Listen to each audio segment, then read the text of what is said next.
Dear viewers, welcome back to your favorite channel, Yoleno TV. And first and foremost, I'd like to say thank you so much for staying with our channel until this level. It's because of you that our channel has gotten the number of subscribers that we have and the number of viewership that we have. So we'd like to go straight to a certain statement by Professor Makau Mtua. And Professor Makau Mtua has been a close confidant of Raila Amolo Odinga. So earlier on, Dennis Itumbi posted something on his Twitter handle, and in that post that Dennis Itumbi posted, he disclosed a meeting that was held by Raila Amolo Odinga and RIGATHI GACHAGUA. So a section of Kenyans have not welcomed the move, with many thinking that should Raila decide to team up with Ruto, they will disown Raila Amolo Odinga completely. So the posting that Dennis Itumbi posted was about a meeting that was held by Raila Amolo Odinga and RIGATHI GACHAGUA. And that is also confirmed by Professor Makau Mtua. So the two gentlemen, by the fact that the two gentlemen have made that confirmation, means that the picture that has been circulating online is legit.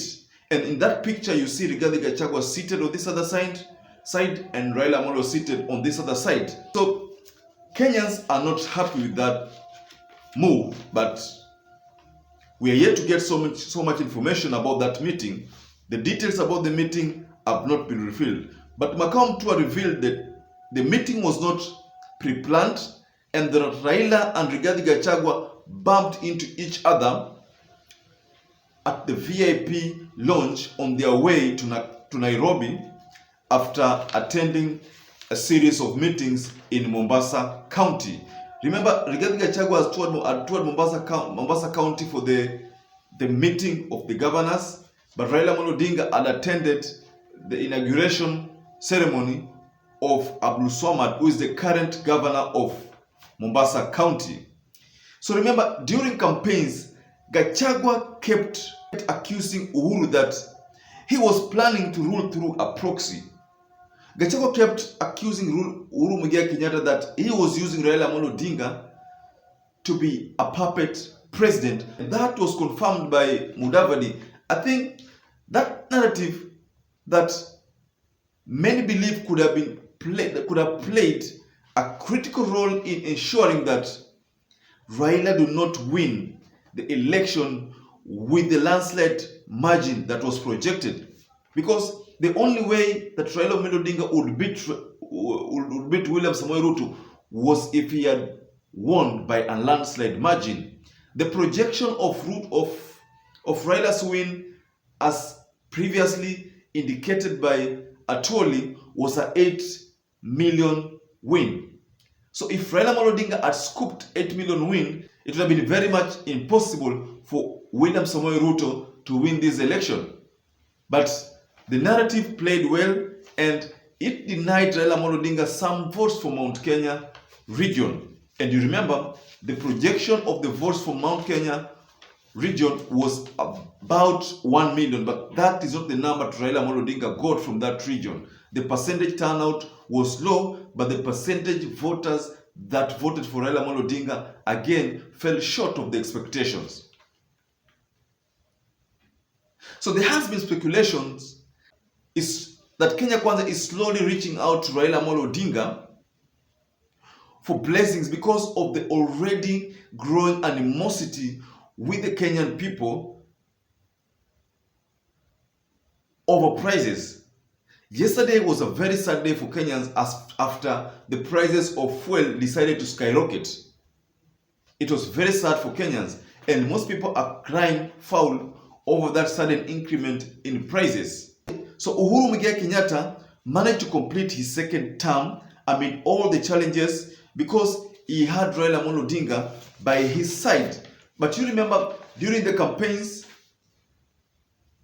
Moses Kuria and the team kept saying that we will not welcome a handshake, and that even William Samoei Ruto indicated the same, that there will be no handshake in this government. So I don't know whether the meeting between Rigathi Gachagua and Raila Amolo Odinga was pre-planned, and that it was purposed for them to meet and discuss about, because if you look at that meeting, it was about two people. So the contents of that meeting are known by the two gentlemen. The only person who can reveal whatever they discussed in that meeting is probably Rigathi Gachagua or Raila Amolo Odinga. But because whatever we see online are mere speculations, then none of the things that we are seeing online is true. The only thing that we see online that seems to be true is that there was a meeting between Rigathi Gachagua and Raila. And since Professor Makau Mutua has confirmed the same, then that means that the meeting was legit. It was a meeting that was held, ladies and gentlemen. So personally, I think deciding to join hands with Kenya Kwanza government will be a suicidal move, and Raila Amolo Odinga should not even contemplate the move, because already Kenya Kwanza government have an uphill task of fulfilling the many unrealistic pledges that they made to the Kenyan people. Remember, the reason why Jubilee had to fail in this second term is because the promises that they made were unrealistic, and because they could not achieve this, they needed Raila Amolo Odinga by their side to be able to achieve whatever little they could achieve. So the Big Four agenda was not realized.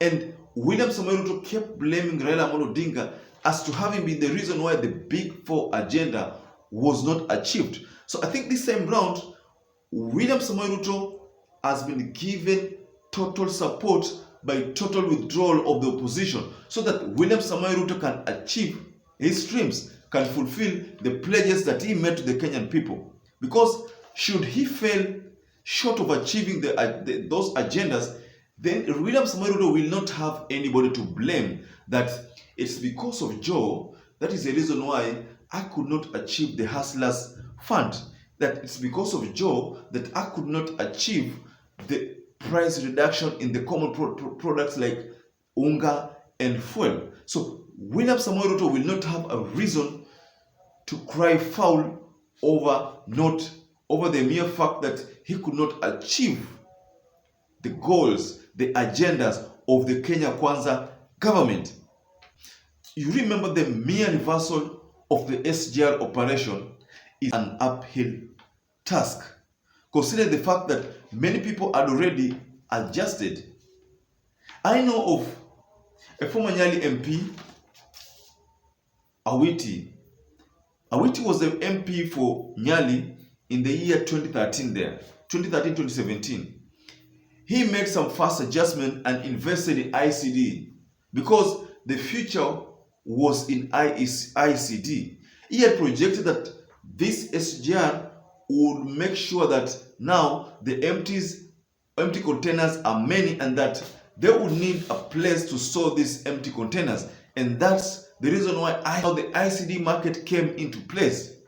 ICD replaced CFS because now the local CFS companies did not have cargo to store. Most of the time, the way the CFS operates, that a customer can have his cargo stored in those CFSs awaiting clearance by the custom duty. So you store there temporarily so that you can foot these bills of the custom clearance, and of course there will be some storage charges and the like. So you choose a CFS to store this. Now because SGR came into place, now CFS market began to dwindle. The market was disappearing, and it has kept disappearing by the day. And that brought about emergence of the ICD market, where now in the ICD, now they store empty containers. So ladies and gentlemen, do you think Raila Amolo Odinga should join Kenya Kwanza to work with them? Do you think that move will be good for the Azimio One Kenya Alliance? Tell us below the comment section there what you think about that move. But until later, I would like to urge you to stay safe and stay blessed. And please, if you're a first-time viewer, please take a moment and subscribe to our channel. Give us a thumbs up, hit the notification bell so that every time we upload a video, you will always become the first person to get notified, ladies and gentlemen. So again, please stay safe and stay blessed.